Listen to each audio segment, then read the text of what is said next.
Hey, you all, Farmer Jesse here. Welcome to the No-Till Market Garden Podcast, Episode 9, Season 2. So, a few years ago, J.M. Fortier, the market gardener, introduced me to Bryan and Shannon of Broadfork Farm, and I have been watching their work with great interest for a long time. They keep a great blog at broadforkfarm.com, and they're just up to a lot of cool things. Bryan and Shannon are a wealth of knowledge, and they are doing really interesting soil work up there in Nova Scotia. For instance, we talk about how they manage clover in the pathways. We talk about their pest management strategies. We talk about their self-loading compost spreader. It loads itself. Well, I guess sort of loads itself. You still need a tractor, but anyway, they'll explain it. And we talk about a whole lot more. It's just such a great conversation. But before we get into it, let's get a quick word from our show sponsor, Farmers Web. Farmers Web software makes it easier for your farm to manage working with your buyers. By lessening the administrative load and increasing efficiency, Farmers Web helps you save time, reduce errors, and work with more buyers overall. Our free account includes features to manage your real-time and coming soon product availability, and tools to create your own availability calendar to inform buyers on the seasonality of your products.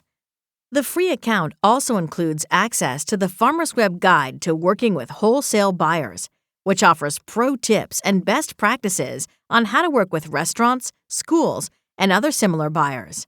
A 1-month free trial is available of the paid account, which includes features to manage your customers and orders, give select buyers special pricing and payment terms, track your buyers' payments, send invoices, keep detailed sales records, and much more. You can even manage orders for buyers who don't place them online. Access a demo video and learn more at farmersweb.com.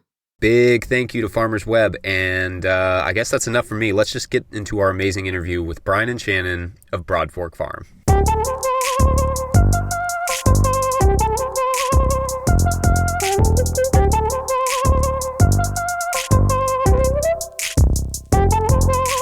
Bryan Dick, Shannon Jones, welcome to the podcast. Thanks so much, Jesse. Thanks, Jesse. Absolutely. I'm super excited to have you all on. I thought maybe we could just start with having you tell us a little bit about Broadfork Farm. Where are you? What kind of acreage you're working with and that sort of stuff? Sure. So our farm is located within the unceded territory of the Mi'kmaq peoples, which is called Mi'kmaqi. All of Atlantic Canada falls within this territory. We live on the outskirts of a small village called River Hibbert in Nova Scotia, which isn't too far from the border with the province of New Brunswick, which is where we sell the majority of what we grow. Nice. And then in terms of what your sort of farm looks like farm makeup, size, and those sorts of things? So the property that our farm is on is about 15 and a half acres, of which 15 we have in the rotation. Our property's kind of broken up into thirds a bit, with streams and ponds intersecting the thirds. So we rotate around about 5 or 6 of the plots, and then have extra areas that we put into perennials, and have for areas for our ducks to roam, that kind of thing. Yeah, so we actually only sell off of like an acre, and then the rest is in like rotation, and then perennial spaces and spaces for other species to make their livelihoods too. Nice. And is it just you two on the farm? Yeah, no, it's just us two, although we do hire someone to help us at the farmer's market. So at the farmer's market, there's typically 3 of us. Okay, great. And did you say you were just doing one farmer's market? Yeah, we just do one farmer's market, and then we also sell to restaurants, a handful of restaurants. And those are your 2 main marketing outlets? Yeah, that's right. The market's an hour away from us. It's in New Brunswick, in the largest central metropolitan area, which is about 150,000 people, like the Moncton, Dieppe area in New Brunswick. And then could you kind of describe Nova Scotia climate-wise a little bit for us? What is how many frost-free days are we talking about? You seem like you're pretty far up north, but is it as cold as usual just because you're on the coast there? Yeah, so technically, so Nova Scotia is actually fairly diverse, even though it's a pretty small province. And where we live tends to be a bit colder than some other areas, like the famed Annapolis Valley, which has a lot of fruit grown there. So the land that we farm on I guess in U.S. hardiness zones would be 4B, 4A. 4A is colder, right? Yeah, 4A. But in Canadian hardiness zones, it's 5A. There's a difference that is unbeknownst to many people. Just to make things confusing. Nice. Confusing's fun. So, is that like your all stomping ground? Did you grow up in Nova Scotia? Not at all. I actually hadn't set foot in Nova Scotia until we decided to move out here. My first time coming out was actually to plant the garlic for our farm, which we started on leased land in another part of Nova Scotia. Yeah, so neither of us grew up on a farm. Firstly, we both apprenticed on farms and worked on other farms, and that was how we met. We worked on farms that were in the same community in southern Ontario, and so we met. And at that point, I had worked on farms for 6 years, and Bryan had been working on farms for, I guess, 2 years at that point. So we met, and then one of the farms that I had previously worked at was in Nova Scotia. And so when we decided to start a farm together, we leased land from that farm, and we moved out here. And yeah, we leased that land for one season, and shockingly to us, at the end of that season, purchased the farm, or I guess we could say we got a loan to purchase the farm. Nice. And what year are we talking about here? So that was in 2011. We moved out here. Okay, so that was when you officially purchased the farm. Was 2011? Yeah, the fall of 2011, we purchased this property. Okay, so take us back to that period and talk a little bit maybe about what the farm looked like, and then kind of what your plans were, and maybe even just how you went about starting it.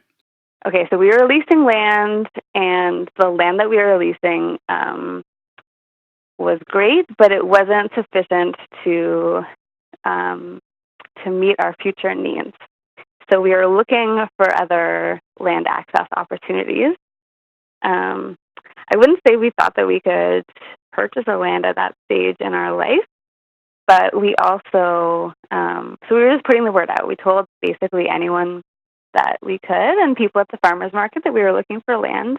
And a lot of people approach us with land access opportunities, and a lot of them tended to be not ideal. So I think some of those people weren't realizing the kind of access that we would need, or that the farm might not always look tidy, or the kind of infrastructure we would need, or access to electricity, or access to water. So yeah, people were just coming up every week at the farmers market telling us about opportunities. And some of our customers were real estate agents. And anyhow, then we started looking at some pieces of land with real estate agents. And they would ask us, like, what's your price range? And we had no idea. But like, we had been, for most of our adult lives, I guess, we had made our living from working on farms. So in some cases that was maybe, say, minimum wage. In some cases it was a stipend, which would be much less than minimum wage. In some years it was just volunteering. So it wasn't as if we had a huge amount of savings, and we didn't have, we didn't have previous years like income from other kinds of jobs to show a bank, for example. So we had no idea what kind of mortgage we could get. So we were just looking at whatever seemed not too expensive. And so these pieces of land, we would take a shovel, and our primary interest was looking at the soil, mostly looking at like I would say the depth and the texture of the soil. We knew that other things we could affect really strongly, but the depth of the soil would be much more challenging, and also the texture. We had been fairly used to working on lighter soils, sandier soils, and we knew that was a soil type or soil texture that we were more comfortable managing. So that's what we were looking for. The structure didn't matter as much, but most of the places we found, this like potential price range that we had set ourselves didn't have homes that were livable, I guess I could say.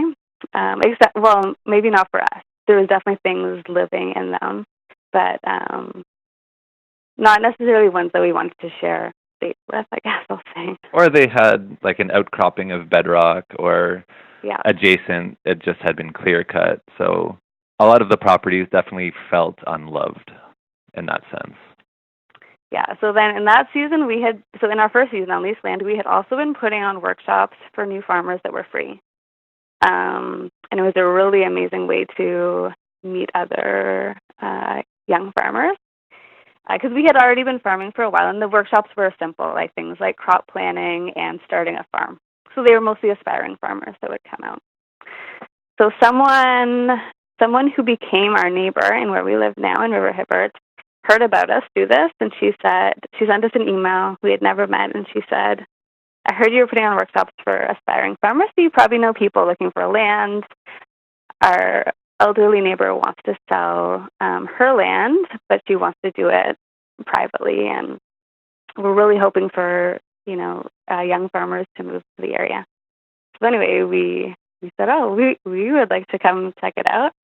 So we did, and we fell in love with it. I mean, every property that we looked at, we wrote lists of pros and cons, and every property had pros and cons, and this property had pros and cons as well. But it was enough pros for us, I guess. So that's how we ended up here. I don't know, Brian, if you want to talk about what the farm had been, what it looked like when we moved here. Yeah, into the 80s, it had been a small dairy farm. This whole area was mostly dotted with small dairy farms. A lot of small dairies were overlooking a marshland that was diked by the Acadians in the 1700s. So super fertile soils across the road from us, but they tend to be a little soggy and can get flooded when we get heavy rainfall events. But we're on the uplands that are a little bit sloped, a little bit sandy, but they're super early in the spring. They dry out really quickly, so we're able, to get on there in the spring and don't have to worry about things flooding as much. So also it was in hay. So our neighbor had been haying the property for a long time, so it was just in thick hay. And we hadn't been working except on farms, and there wasn't, I guess, the kind of farms that we would work on around here. There wasn't, our goal from the start was just to make our living from the farm. And so we didn't really give ourselves options, and potentially it was unwise, but somehow we made it work. And so we didn't do what I would say is a smart thing to do if someone does have another source of income, which would be to prepare the land out of hay in advance. We kind of just went for it from hay. And so we did till it in that first season. In one section we had a neighbor plow it. And then we weren't super happy with the results. In another section, we just rototilled beds. So the pathways were still in the sod, and we just rototilled beds, and that actually worked pretty well. But for the most part, it was this plowed area, and so it was pretty much just sod turned over, and so we couldn't even use a wheel hoe for weeding. And so in that season, we used biodegradable plastic mulch. So because we pretty much couldn't weed. I mean, we still we definitely grew direct seeded crops, and they just grew among grasses like couch grass, which is also known as quackgrass or twitchgrass in other areas. But yeah, so we couldn't really weed, so we were just harvesting amongst these grasses, the direct seeded things, and then anything we were transplanting, we used this biodegradable plastic mulch, which worked fine. But so that mulch actually ended up being a big reason that we moved towards no-till in the future. parts of our property are pretty hilly, so when we thought about, what kind of tillage equipment or, what kind of bed setup we were looking at, like I'm a fairly big guy. I'm about 6 feet tall, but Shannon's a little shorter, so using a BCS between us wasn't really a good fit, especially on sloped fields. So part of our mortgage, we got a little extra to buy a tractor and a 4-foot tiller. So basically our whole setup was a 4-foot bed width that the tractor would straddle over. So that was kind of the starting point of our bed system there. Yeah, I had worked on other farms where we had a BCS, and I found, especially on slopelands, that they were hard for me to hold straight, I guess. And then also at the ends of beds, I felt like I was kind of like body checking the BCS around. But then also in our area, there was an availability of used small tractors with people who had equipment that we could cheaply purchase or borrow, and people that knew how to fix them. And there wasn't the same in our immediate area for a small 2-wheel tractor. So it wasn't for us to buy a used tractor and equipment for it was either a similar or cheaper price than if we had chosen a 2-wheel tractor. Okay, so you went with the 4-wheel tractor and you went with 4-foot bed width. Is that what you've pretty much stuck with the whole time? We're still using that bed width, yeah. Hey, you all, just jumping in here real quick to say that we are trying to do a little fundraising for no-till growers so that we can do more with our site, with the podcast, with the videos. And we have a special offer that only runs through November 1st, 2019. We made a really rad hat that you can only get by signing up to be a patron under the Rad Hatter tier or above. This is a limited edition hat, and we will never print this exact hat again. It's a hat that when you wear it, it says, "I supported this movement in its infancy, and I will freaking high five everyone I see with one on." We will have regular merch down the line, but this hat is strictly a fundraiser. We want to get more people signed up for the Patreon page, and do not fret. After you get your hat, you can adjust your patronage to whatever you can afford. We will even remind you to do that. So anyway, please check that out at patreon.com/farmerjesse and consider signing up, even if you don't want a hat. $2 a month, $5. There's bonus material over there, including videos and additional audio. That Frith Farm event that's coming up here next week, we're going to put that up there too, but it's only going to be for Patreon members. That site is really the only reason I'm able to both farm full time and do this podcast thing. So please consider signing up at patreon.com/farmerjesse. Thank you, and back to the interview. Okay, so talk a little bit about, give us kind of the arc of that then. If you started out with those biodegradable plastics, and then what have you done what are some of the things you've done since then that have sort of helped you to reduce your tillage? And then kind of what was the inspiration behind reducing tillage? Okay, so we were never super into tillage, I would say. But we were tilling usually about once to twice a year. We weren't doing any field cultivation, for example. But I guess the inspiration was really when we decided not to use biodegradable plastic mulch anymore. So when we no longer had that tool in our toolbox. And that happened because to the last 2 revisions of the Canadian Organic Standards, I have represented Atlantic Canadian organic farmers to the Canadian Organic Standards Technical Committee. So that's kind of the Canadian version of the NOSB, I guess, the National Organic Standards Board. So yeah, Canadian organic farmers in the past had been able to use biodegradable plastic mulch, which I'm sure many Americans that use it know, because I've heard a lot of Americans use it as an excuse in order for it to be allowed in the States too. However, a question came up: should we be allowing it? So some people were putting it forward to disallow it, And some people asked me, Shannon, can you fight for this? And I was a farmer who used it, and I don't think we could have made our whole living from our farm in the first year with that overturned sod without it. So I was like, yeah, I will fight on behalf of it. So when I agreed to do that, that meant for me, I'm really going to have to know what I'm talking about. I'm going to have to do research. And through my research, I called the companies that make it, the companies that make the feedstock for it, and I read the really wonderful report that came out of the NOSB when there was the arguments about using it then.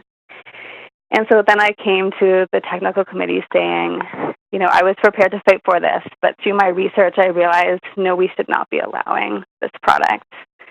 Because I sincerely had thought, I don't know, maybe this was naive, I sincerely had thought that it was made up of non-GMO cornstarch, mostly, if not, but yeah, pretty much mostly, which it's not. And so I was sad to realize that there were other components, including basically regular plastics, like petroleum-based plastics, that we're tilling up really finely. And even if many of them can't be seen, so we feel like it biodegraded, microplastics are there, and they would move through the soil. I don't know what they would do to soil organisms, potentially nothing, but also, of course, soils are part of watersheds, and so also contributing to water pollution. So anyway, when we realized, Canadian Organic Standards, it was decided we're no longer allowing this product, but we're going to give farmers a few years to figure something out.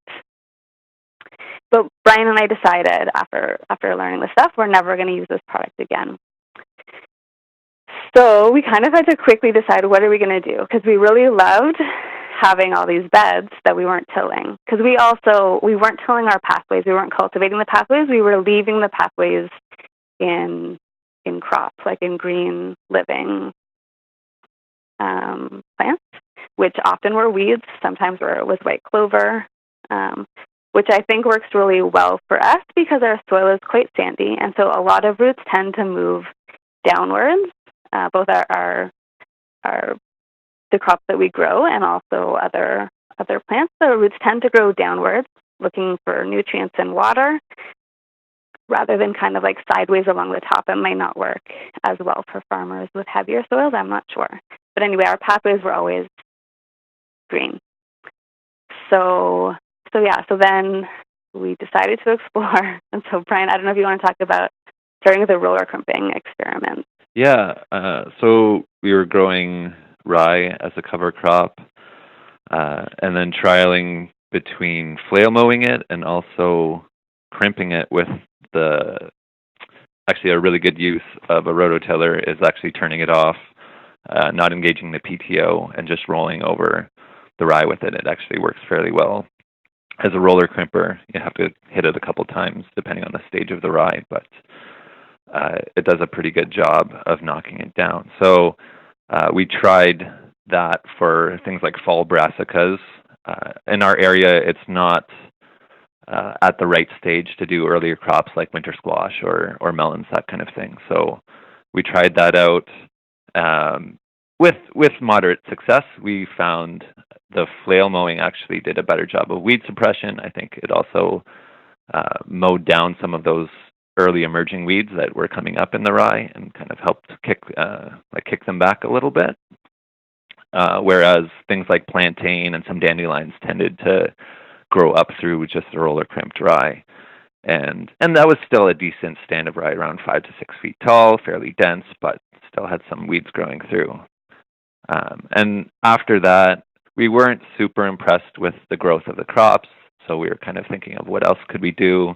We had been working with some crops planted through landscape fabric that we burned holes in. We were a little frustrated with the weeds that were popping up in the holes of the landscape fabric, so not completely satisfied with that either. And so we were thinking that we have some really great organic compost makers out here in Atlantic Canada. They're mostly using like tree waste from the forest industry, peat moss, And there's a lot of crab and lobster fisheries out here too. So a lot of that waste goes into making seafood compost. So, we can get that in 50-yard loads for a fairly reasonable price. Trucking is, a larger part of getting it here than the actual material itself. But anyhow, it's a little bit woody, so we didn't always like incorporating it into the soil, but thought it would make a really great mulch. Unfortunately, our property is fairly widely spread out, so getting it onto the field and getting it thickly as a mulch was a bit of a challenge. So we first asked our neighbor to help us with their tractor has a loader, ours doesn't. They also have a manure spreader, so we'd team up with them, spread some compost with their manure spreader. But unfortunately, the working width of their tires didn't match up with the working width of our bed, so you'd always have some tractor tires or the manure spreader tires running over the beds adjacent. So we weren't happy with that and the compaction that it was causing. But we also had a trailer that we were able to borrow from another neighbor. That was like an old pickup truck bed.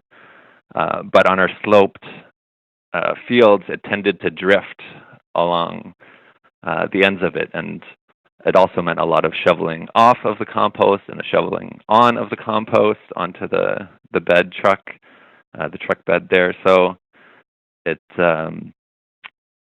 it ended up often being a bottleneck of either taking a lot of time to do it or ending up with a sore back at the end of it or having a pinched nerve, that kind of thing. So, it was a bit of a challenge. Oh man, pinched nerves are the worst. Yeah, go ahead. Every winter, so we don't sell through the winter. We sell from April to the end of October or in a few weeks in November. So every winter we spend time visioning and thinking about, working on the farm rather than in the farm. So every single season we do a bottleneck assessment and we write down all the different categories of tasks. And then I make kind of a handwritten spreadsheet. I make 2. I give one to Bryan and one to myself, and we fill them out in totally different rooms so that we won't influence each other's answers.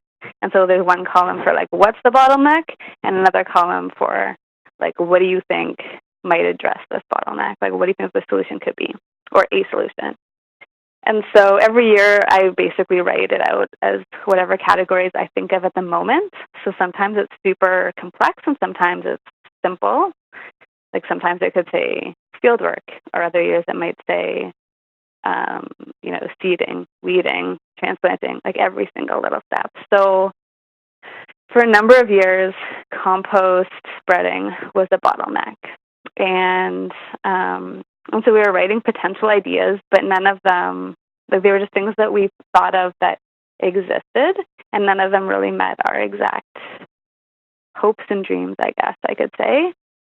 And we had this friend who had recently moved to the area and wanted to start up, or decided to start up an equipment company for small farmers, for diversified farmers.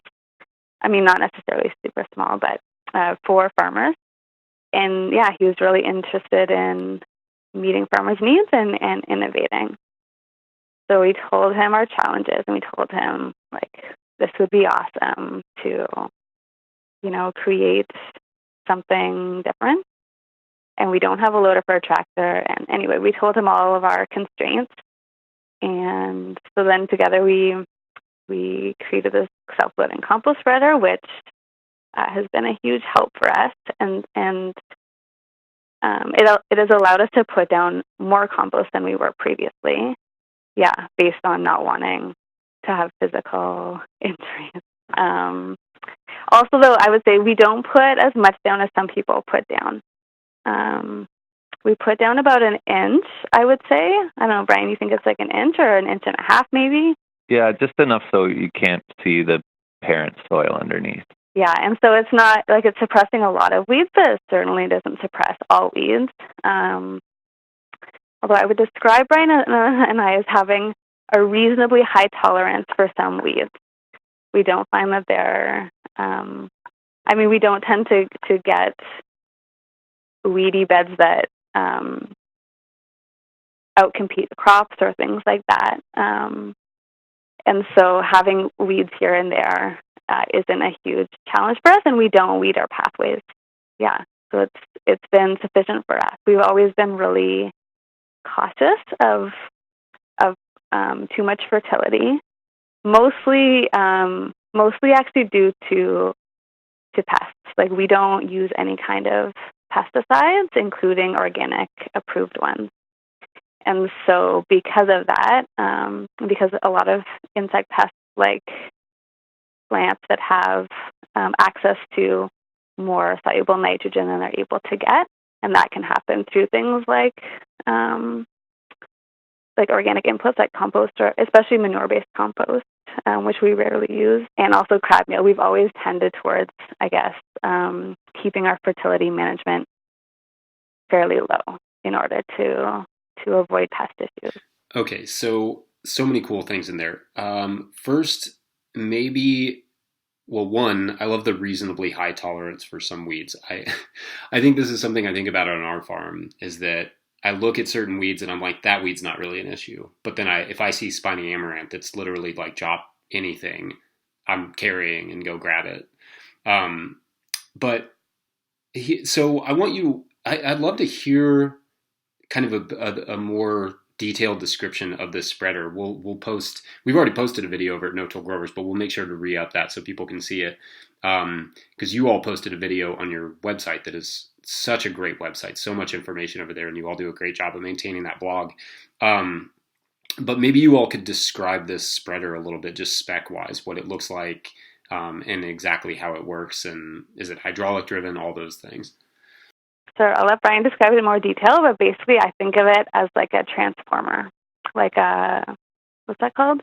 A robot in disguise, right? That's what the transformers are. It transforms itself from a loader into a drop spreader. But Bryan will describe it in more detail. Yeah, so part of the design process, we had another farm that had a compost spreader that was PTO driven, and so for whatever reason in my mind, I was like, oh, it's got to be PTO driven.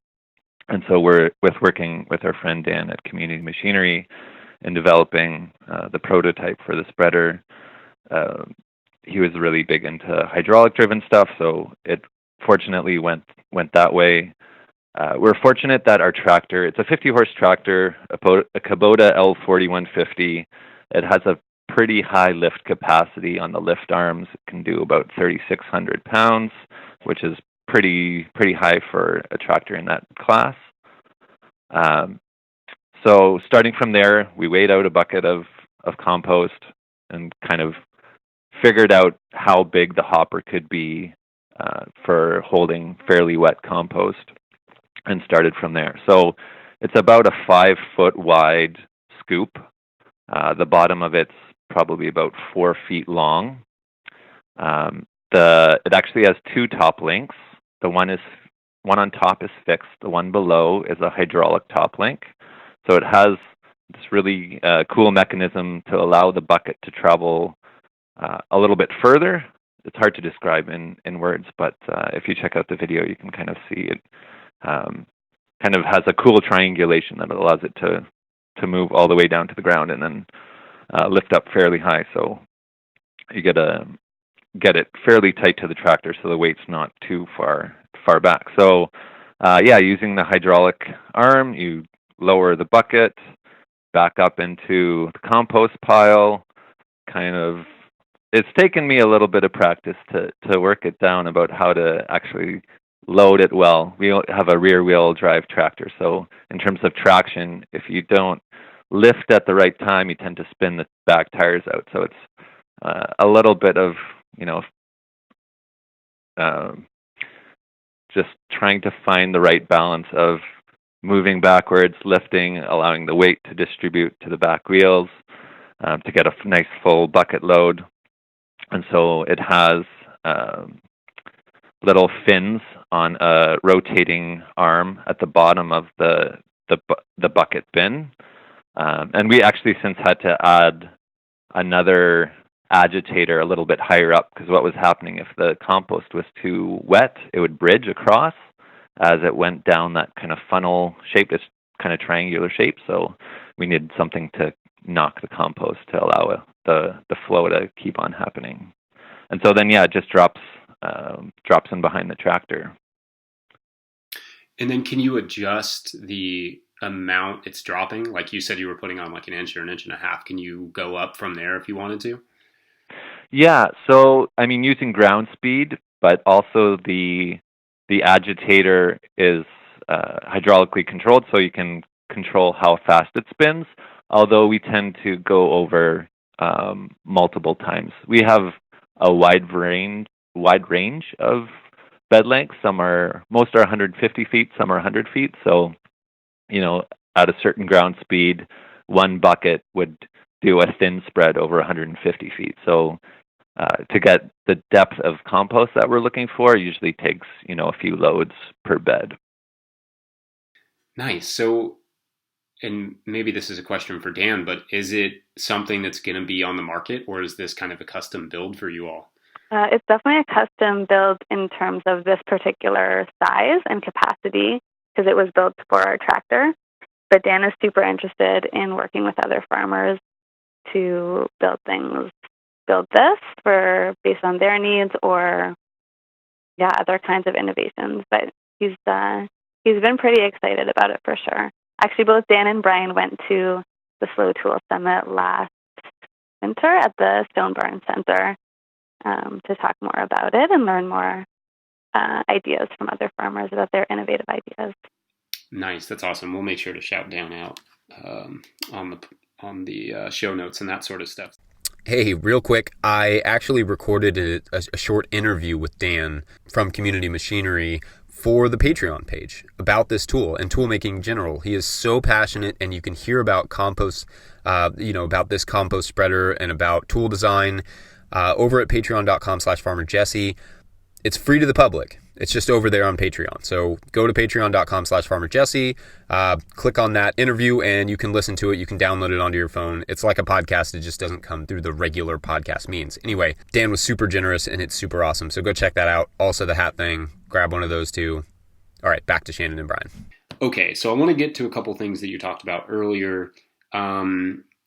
Specifically the pathways. You said they're still in green pathways. Can you talk about like what the width of those pathways is, and is there any sort of management there?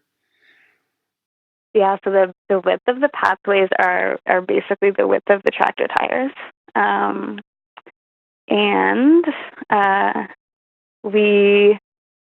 would say we don't really manage them. So the weeds don't tend to get super tall anymore. They used to. In our first few years, we would mow the pathways, and then we would put them into clover, into a white Dutch clover, which didn't need mowing. And now, because of the way that the compost is spread, there tends to be. Okay, so I guess this conversation would kind of require us talking about our rotation, because our rotation was kind of planned around both beds, but also pathway management. Pathway management is important to us. We really love not weeding pathways or managing pathways, and we love not having pathways necessarily be in soil, although that isn't always easy. So our rotation used to be 1 year in cover crop and 1 year in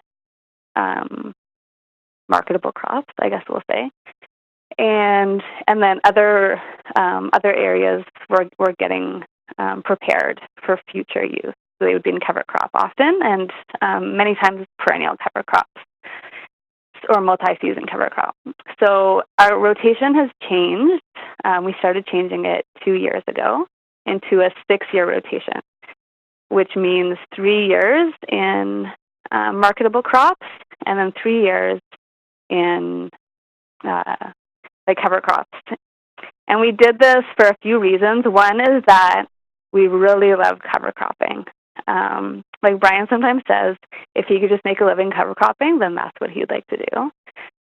So And we were finding that we couldn't do the interesting cover cropping kinds of things we wanted to do. We wanted to continue trialing roller crimping and or mowing cover crops down, but then just reseeding into them. We were finding that, like Bryan said before, with our fall brassicas, when we first started doing it, actually, we did trials. So we would do tilled prepared beds for, say, like half the fall brassicas, and then this roller crimped or flail mowed rye, and then the fall brassicas. So we were trialing the two to see, what did better. And definitely the yields on the ones that were in the cover crop mulch were lower than the tilled beds.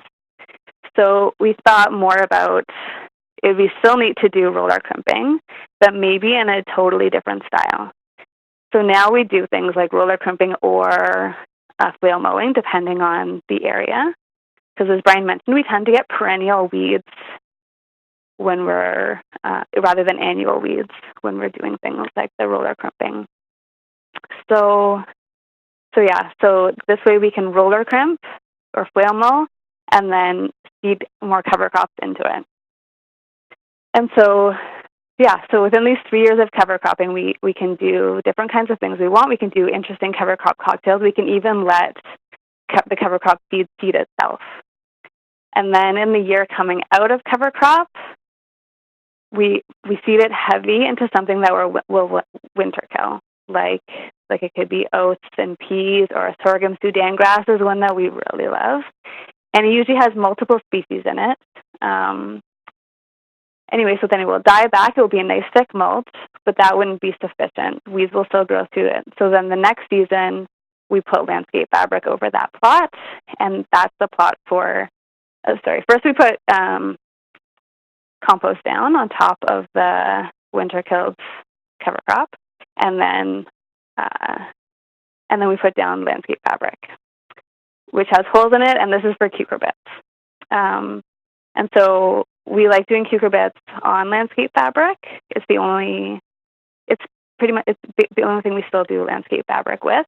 And this way it suppresses that area. It lets the cover crop break down, lets things come up. And a lot of cucurbits don't mind growing in something that's not perfectly finished, whereas some vegetables are more finicky.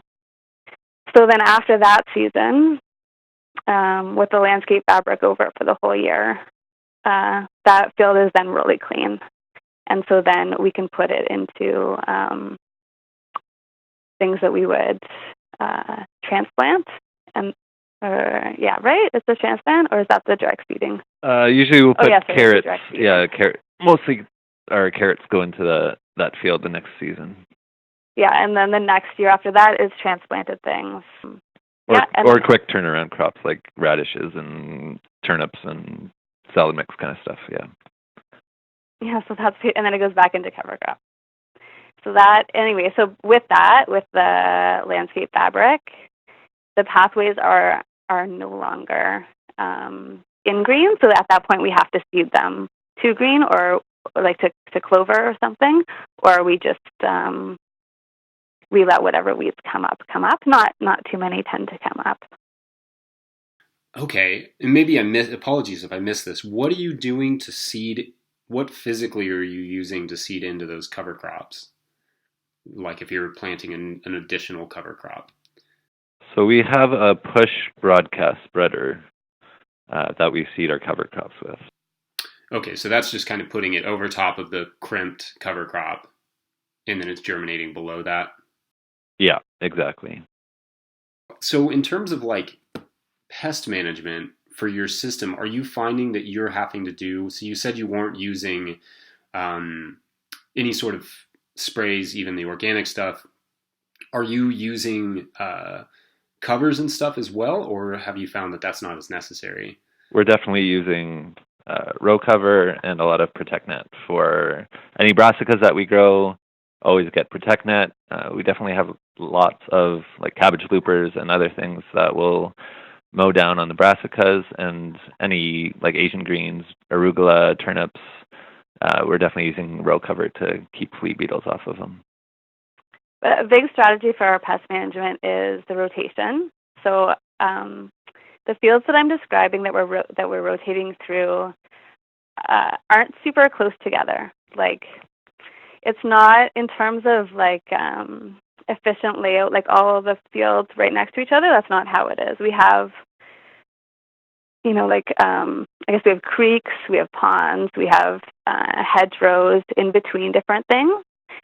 And we focus a lot on learning about a pest and its life cycle in order to reduce its impact. And then also, so we'll use covers, and our vision is that the pests will come, they'll sense the crop, they'll smell it, however they sense it, and they'll come, and then eventually, maybe not immediately, eventually the things that will eat that pest will also come. But when we spray something, we're trying to do their job for them. And Bryan and I don't have an interest in doing that. We actually, I guess we try and outsource a lot of that kind of job to other species, so that we can maintain our days off. We take 2 days off every week, and we're harvesting for 2 days, and then we go to market 1 day, so that only leaves us 2 more days for planting and planting mostly. We basically outsource the insect management, but we certainly have, some crops get some damage, and then we put them in the compost pile, or we put them at a field edge or something. Like it's not as if we have no pest issues, that's for sure. But we don't have too much that it impacts our ability to make a livelihood. I guess I'll say that. Yeah, that's interesting. I've kind of noticed something similar in terms of like being out of balance one season kind of does bring in more of those predators the next season. Like, something we've noticed this year is we had a ton of harlequin beetles last year, and they seemed like they were out of control, but we didn't have a lot of flycatchers or I don't know, there were certain birds that came in this year, and now I'm not seeing any harlequin beetles. So we got finches and that sort of stuff, and now I see 0 harlequin beetles. And I'm wondering, like, I guess it would be nice to see some sort of study on that, but just in terms of like seeing some out of balance some years where you do have a lot of pest pressure, how not treating it could potentially bring in, the predator for that pest, and then it not be an out of balance issue later on. Yeah, I love that story, Jesse. That's a good one. Actually, so this year, for the first time, we had some cutworms. And so anytime we get anything, like sometimes farmers, especially like young farmers, aspiring farmers, will ask us, what do you do for this? And our response is always the same, like, learn its life cycle. So we got some cutworms, and it was our first time ever having, I guess, a noticeable amount. And so we researched, and it seems like they do really poorly within tillage systems. And so often the recommendation with cutworms is to till. So we didn't till, we just replanted, and it worked out fine. But then at the end of this year, we noticed that in some beds we had, Bryan, what's that thing? We had the animal that was making the piles. Oh, moles. Yeah, and they weren't eating vegetables at all, and we don't know what they're eating. But we were speculating that maybe they were eating the cutworms. Yeah, because they certainly weren't eating vegetables. Actually, Nova Scotia's home to this really crazy mole called the star-nosed mole, and it has a really funky nose. So if you want some funny animal to look at, check out the star-nosed mole. And that's what you think it is? I think so, yeah. That's awesome. I know only of that mole because my little boy will occasionally watch this PBS show called Wildcrats, where they study animals, and they show the star-nosed mole, and I was like, that's not a real thing. But no, that's cool to hear. It's funny because we just got our first gopher, and we have in Kentucky that's not an issue. Like, gophers, they're around, but not like they are out in California or something. And he was hanging out by our sweet potato patch. And I just kept thinking, like, I'm going to find so much damage on our sweet potatoes and also peanuts. He's right by our peanuts, just hanging out over in there in that area. And then we pulled back, we just harvested all of our sweet potatoes and we're starting to kind of look at our peanuts, and the yield is perfect. There's almost zero damage on anything. And it's interesting to think, like, maybe there is this sort of, I don't even know what to call it, like an extensive view of pest control where you're managing, and I don't know, in some ways this could be dangerous to like promote this idea. I don't want people to get excited and just be like, well, I'm going to stop doing anything for pest control. But about thinking about it more broadly in that way of just, instead of thinking about it in terms of wanting to get rid of that pest immediately, waiting till something else does that job for you, because something else will see the opportunity there, and maybe that mole or that gopher is going for all the pests that were bothering you the previous year. Yeah. And I mean, we're certainly not getting an economic impact, and so it's okay for us to feel okay with this, I would say our hope is that we can try and relinquish more of that, dream of control that humans seem to have, that has led to a lot of the ways that farming, I guess, has proven to be damaging in some ways. So trying to find more places that we can learn to let go of that control, I guess, has been important for us. Yeah, it's definitely something that I think is difficult to let go of, especially, I don't know, in smaller situations where you definitely rely on each and every crop, for its success. I know that in some ways since Hannah and I, my wife, have so much access, we have a fair amount of land, so we can, if one bed's not doing well, we have another bed generally that we can use. Whereas not everybody, urban farmers and that sort of thing, or in smaller areas, won't have that option. But totally. Kind of rethinking pest control in that way it's at least fun to think about it that way. So one of the things that you all do a lot of is flowers and that sort of thing. How were flowers an early interest, and how did that kind of come into play, or was that kind of in the plans from the beginning? Yeah, so that was not in our crop plan. Before we started our farm, we spent, I guess, the winter prior to moving out here, we did a farm business planning course in Southern Ontario, and we worked. We were farm sitting at the time during the winter, and we worked full time on our crop planning. It was really important to us, but flowers was not in it at all. In our first season, when we were leasing land, the land around where we were leasing it had a lot of beautiful plantings of perennials.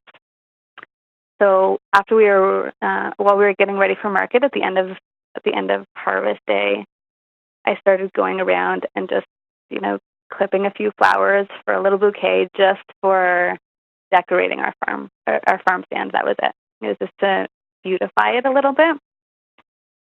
And so we'd take like one bouquet or two bouquets every week in a vase, and they were not for sale. And sometimes people would ask, and I think at first we would say, oh, there's decoration, and then eventually we would let people buy them. But there was two other vendors at that market that sold flowers, and they were really encouraging to us to start doing flowers. So when we moved here, we bought a little packet of what was called a cut flower mix, and we planted it, and it was a disaster. We just direct seeded it, and we couldn't recognize these cotyledons. Like, they weren't, we felt like we were strongly vegetable farmers, I guess. Although Bryan had been interested in cut flowers previously at a farm that he apprenticed at.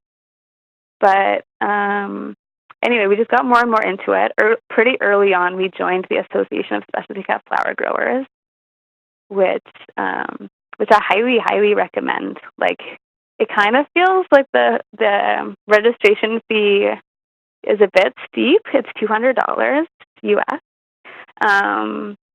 but it's super worth it. Like, so worth it, and it helped us, I guess, grow our flower enterprise quickly, like faster and faster. it's still, I mean, it's at this point, I guess it's about 20% of our sales. I'm not sure if last year was 18%. So I'm guessing about this year so far, but I would say so far about 20%. But it's definitely our second largest enterprise, and both Bryan and I are open to it becoming 50% in the future. We've pretty much been growing our knowledge and skills for doing flowers along with our market for them. We sell them at the farmers market as well as to like in bulk buckets for people for couples who are doing a wedding to purchase. And so, when we started selling flowers at the market we sell at now, no one else there was selling flowers. Since then, there have been some people who have come in and done flowers as well, which has been great.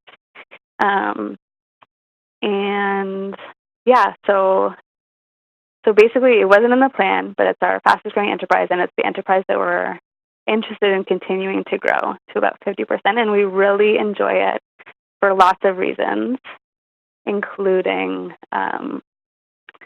the benefits for, it offers a lot of interesting habitat. A lot of the flowers stay in the soil for a large part of the season. So the underground habitat, I think, is great. You also can see it's the place on the farm, within the fields at least, that you see the most birds or snakes or toads, probably because the canopy is so great.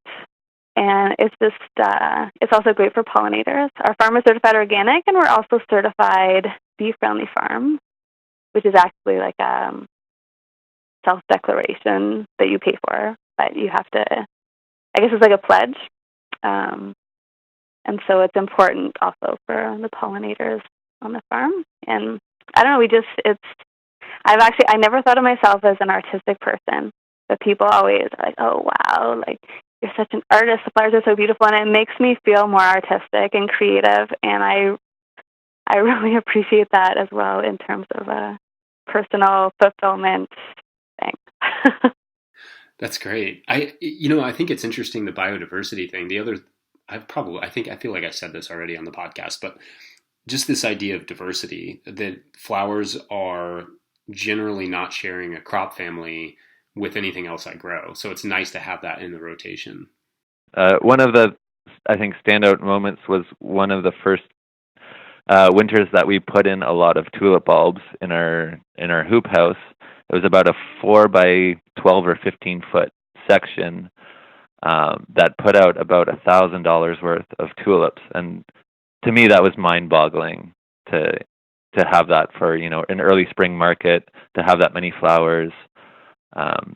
So it offers such a wide range of ecological benefits to the farm, but in terms of early markets, when we don't have a lot of other stuff to take to market, it really fills out our market stand too. So in that sense, flowers are a great thing to offer as well. Yeah, that's cool. And that association that you mentioned earlier, that was like $200 to join, what kind of comes with that? What are the benefits? Is it a kind of a resource thing, or? Yeah, so they put on conferences, which I've never been to, but on their members-only section of the website, they videotape them and put up the notes, like any handouts or anything, any slideshows from those presentations.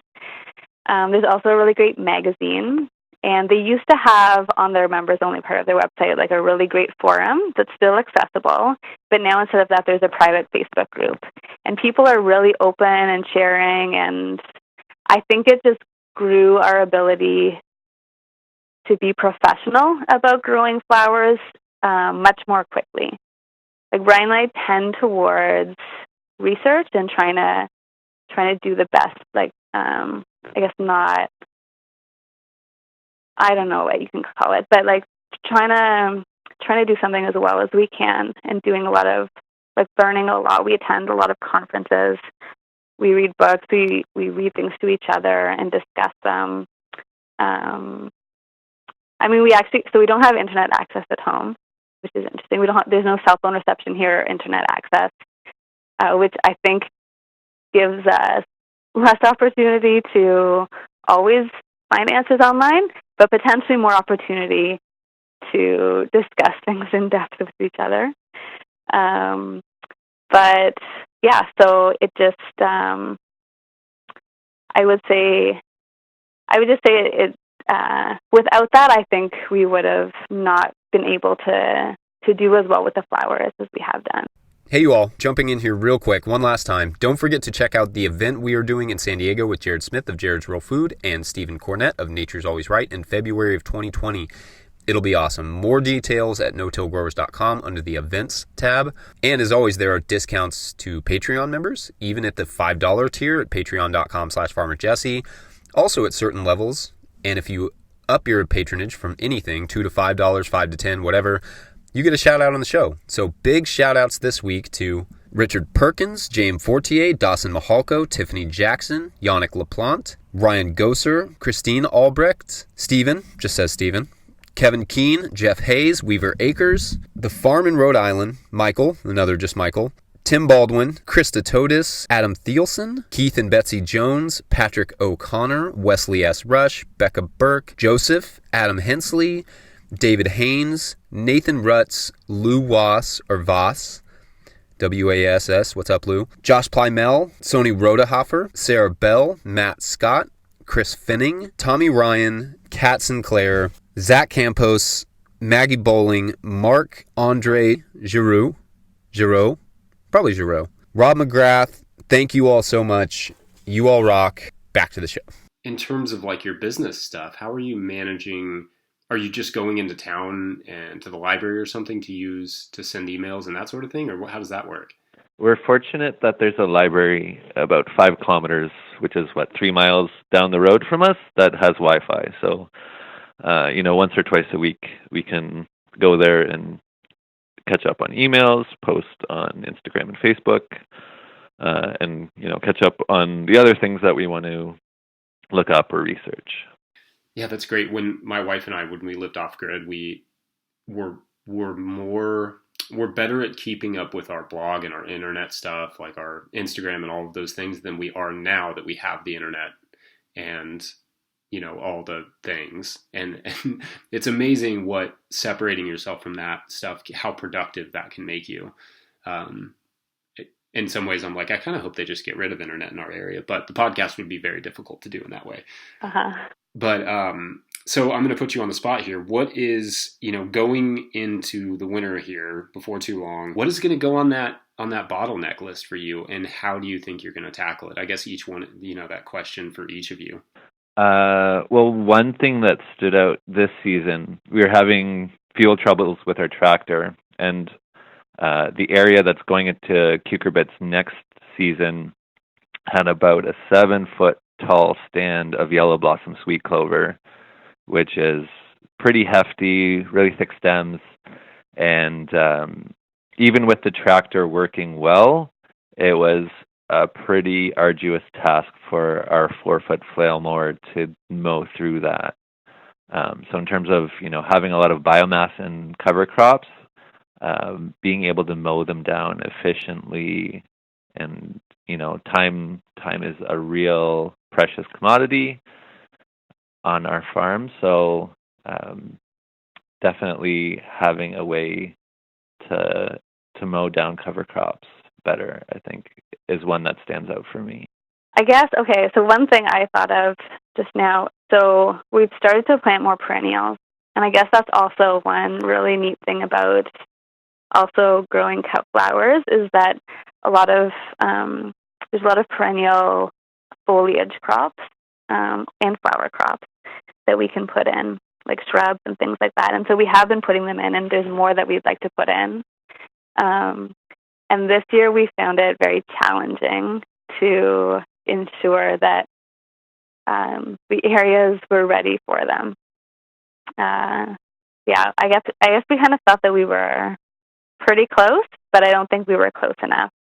And it was harder for us to prioritize planting these little shrubs that we know won't produce anything harvestable for at least 3 years, if not more, than the young transplants in the propagation greenhouse that are waiting to go out.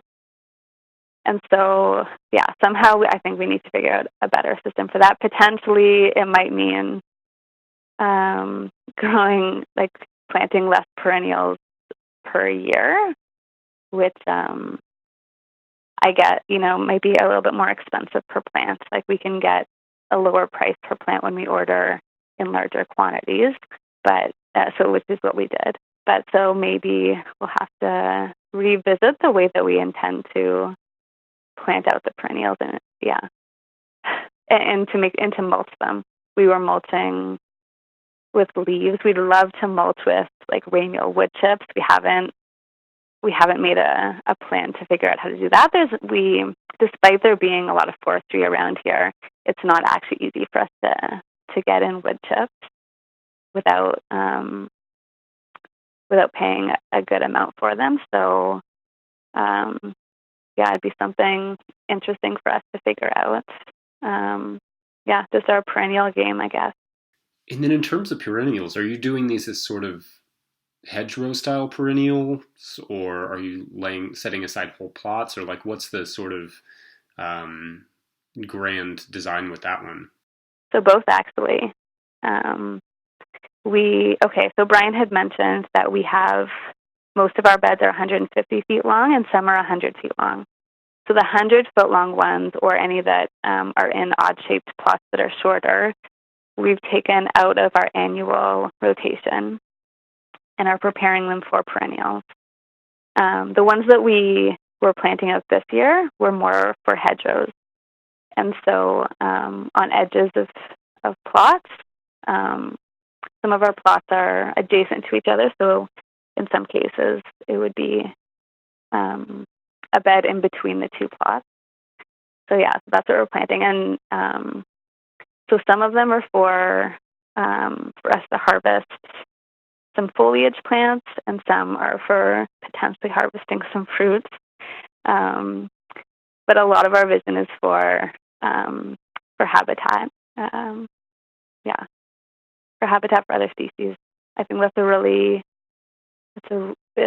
it's a really important part of our vision, that we're not the only species that gets a yield from this land while under our management. One last thing I'm kind of curious about, in terms of, recently you all had a hurricane come through, and I don't know how much time you all had to prepare for that, but can you talk a little bit about what preparation was like and then how the farm fared? Sure.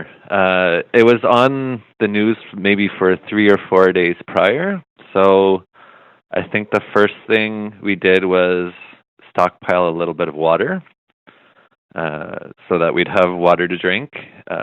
We already use a composting toilet, so we don't have to worry about dealing with flushing a toilet. So that's not a big concern. And then next was cinching down ropes on our caterpillar tunnels, one of which the anchors just got pulled out, so there was a bit of damage on that one.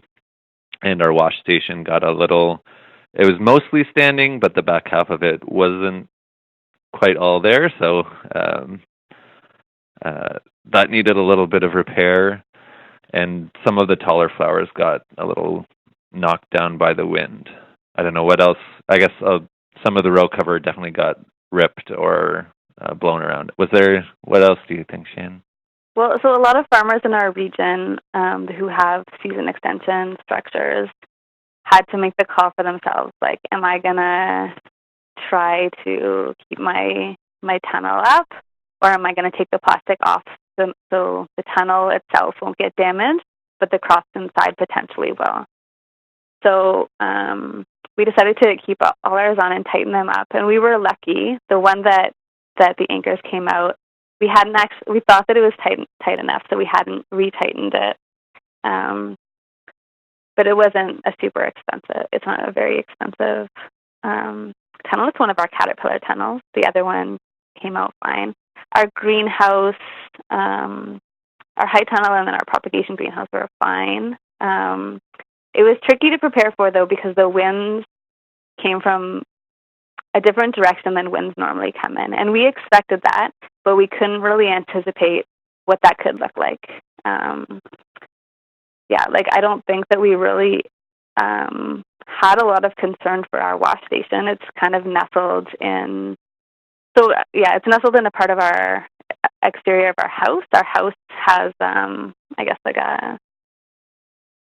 a woodshed attached to it that we store a lot of tools. It's kind of like the hub of the farm, and so nestled in in the L between these two buildings is our wash station, and we've never been concerned about it before based on where it was, so we were kind of surprised, but we knew that it was unexpected. We lost power for 4 days.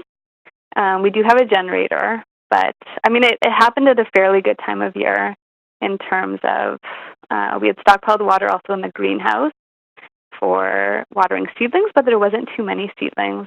It wasn't cold. We didn't have any electricity on to heat anything in the greenhouse. So it wasn't actually as challenging as I guess it definitely would have been in the winter or early spring. I think we got more damage in the frost than the hurricane. But I will say this. So we got 3 inches of rain. Actually, 2 weeks before that, we got 5.5 inches of rain one day. It wasn't, for some farms, it was a really big issue to get that much rain.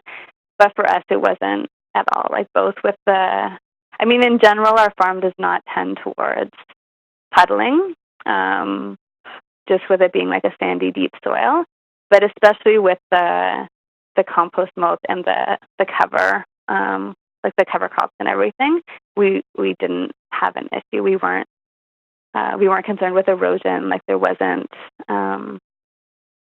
it wasn't an issue in that way, and so that was really exciting, and we were grateful for that. Yeah, I hadn't thought about the winds kind of coming from a different direction. Because they probably usually come out of the southwest, I would imagine, but they were in that way coming straight out of the Atlantic. Yeah, and kind of the way that they were going on land, kind of winds were coming from, I guess, the north. We have a lot of forest around us, so we don't tend to worry about winds coming from that way, but they kind of skim the top of the forest in that case and can hit in weird places when they reach an open space. Just before I let you go, in terms of no-till, and as you've kind of, maybe leaned in a little bit more on having kind of a light mulch, like compost mulching system, have there been a lot of changes in terms of crop consistency and crop productivity that you think are notable? I think on our carrots this season was a standout. We grew some 1-pound carrots, which was slightly shocking. So we had some monster carrots this year. And we also had a really early planting of carrots that we basically just pulled back the landscape fabric from where the cucurbits had and just direct seeded carrots into them. And that was, mid-early April, which is really early for our area, really early for us. So we got a great early crop of carrots that way. So I think that's the one crop that stands out for me. Definitely some funky carrots that came from having, I think, a slightly higher nutrient-rich bed with the compost. Some octopus carrots and whatnot, but I don't know what else, Shannon. Yeah, the carrot example is interesting because, as Bryan said, the earliest planting we did was way before, the soil was not, we wouldn't have driven our tractor even over the sod at that stage in the season. We had a late spring this year. So we pulled back that landscape fabric that had grown cucurbits the year before, planted in. So that did not have a compost mulch. And those carrots, it is also a risky planting. We often take risks with our plantings knowing that nothing might happen really early, and sometimes really late in the season. But those ones did really well. And then, the carrots that did have a compost mulch tended towards, I guess, larger than we really like, actually. They just grew really fast. They were our summer crop. But generally, besides the carrots, I would say we've been super happy with all the results, like the flowers, the herbs that we grow. In general, even with that cutworm issue, basically what we did was some things got killed back from the cutworm, and some things in the bed did not, and we just transplanted or direct seeded into the empty spots, and so everything still grew, and it worked out really well. So I'd say generally we've been really happy with reducing tillage. Yeah. And it's just we're trying to figure out, I guess, how we continue to manage with lower fertility. Like we haven't tended in the past towards having any aphid issues. This year as well, we didn't really have many aphid issues, but around this time of year, when the light levels are getting lower and things can't use the same amount of nutrients, then we've noticed a tiny bit of aphids, but not too bad yet. I would say we've been overall really pleased with the results of the crops. I just realized, did you all say anywhere in there that are you still using the Broadfork? We used it a little bit this spring. I don't think we used it in our tunnels a little bit, but by and large, the beds, a couple of the beds that got carrots got Broadforked. I think some of the beds didn't get Broadfork that we planted carrots in. And I don't think I noticed a difference between the two. And I mean, we have a deep sandy soil, so carrots tend to grow really well regardless. But so I don't know. We might still use Broadforks in some areas that seem to need it, but we've been pleased with not having to use them. The interesting thing about our farm name was that it was never actually because of the specific tool. We had a really hard time naming the farm. I think it was potentially early on the most challenging part of starting a farm, is finding a name that we could agree on. And I remember I was hanging out with some of our friends describing, this issue of struggling to name the farm. And so they asked, what's your vision of what you want to do? And I said, we want to be really respectful to the soil and the soil communities, other species, and we also want to grow really healthy products, and also a diverse amount of things. And so one of our friends suggested Broadfork Farm. Kind of like our logo shows a fork and then a diversity of stuff around it. It was kind of to represent like a fork that you might have in your kitchen eating food from the farm would be diverse, which is healthy for humans as well. And the Broadfork is a tool that was designed to show respect to the soil. And so it was more, I guess, a vision of what we want to do rather than a loyalty to this particular tool, I would say. That's great. I love that.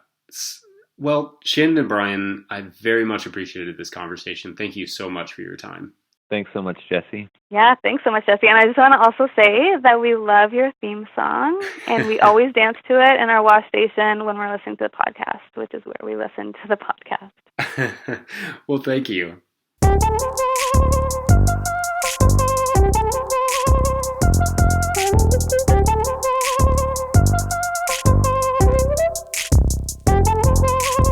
All right, if you enjoyed that episode, make sure to follow Broadfork Farm on Instagram and Facebook, and check out their website as well. It's really great, broadforkfarm.com. Lots of info over there. Also, subscribe to this podcast wherever you're getting it, and make sure to check out the event I mentioned in San Diego at no-tillgrowers.com. Sign up to be a patron if you appreciate our work and want to support it at patreon.com/farmerjesse. Snag a hat. In fact, like I said, the Daniel Mays Frith Farm event that we're having next week will be recorded and go up on the Patreon page for patrons. So go check that out. Otherwise, you all, thank you for listening. We'll see you next week. Bye. Nice. And is it just you two on the farm? Yeah. I thought you were going to say something, Bryan. No. Yeah, it's just the two of us. Yeah. No, I like the dramatic pause. That was great.